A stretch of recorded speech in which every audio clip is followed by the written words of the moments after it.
ডিভোর্সের আগে শ্বশুরবাড়ি জেলখানা মনে হতো। ডিভোর্সের পরে নিজের বাড়ি এখন দোজখের মতো লাগছে। আমি 19 বছরের বয়সের একজন নারী।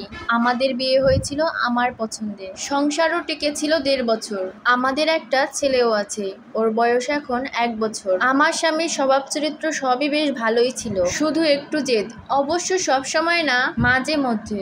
মানুষ ভাবে ওর বদ জেদের জন্যই আজ এই অবস্থা, কিন্তু আমি জানি আমাদের সমস্যার শুরুটা ওর দিক থেকে হয়নি। সব সংসারেই তো টুকটাক ঝগড়াঝাটি হয়, ওরকম আমাদের সংসারেও হইতো। কিন্তু আমাদের মধ্যে ঝগড়াঝাটি হলেই আমি তল্পি তল্পা গুছিয়ে নিয়ে বাপের বাড়ির দিকে রওনা দিতাম। আমি বাড়িতে যাওয়ার পরে আমার বোনেরা আসতো, আর আমার ভাইয়েরা তো আছেই। ওদের কাছে কেঁদে কেঁদে আমি সব ঘটনা বলতাম, আর ওরা আমার হাজবেন্ডকে কল দিয়ে অনেক কথা শোনাতো। আমার ছোট বোন রীতিমতো অপমানও করতো। আমার কাছেও কেন জানি মনে হতো ঠিকই আছে, কত বড় সাহস আমার সাথে লাগতে আসে, আমাকে নিজের মতো চালাতে চায়।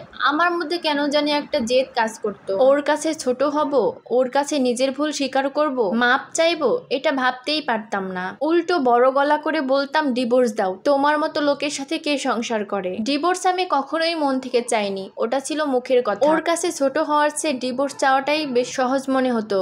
একদিনের কথা খুব মনে পড়ে। সেদিন ছোট্ট একটা বিষয় নিয়ে দুজনেই খুব উত্তেজিত হয়ে পড়েছি। রাগে আমার শরীর কাঁপছে, যা মুখে আসছে তাই বলছি। তুই তো কারিয়ে গালিগালাজ, অপমান কিচ্ছু বাদ যায়নি।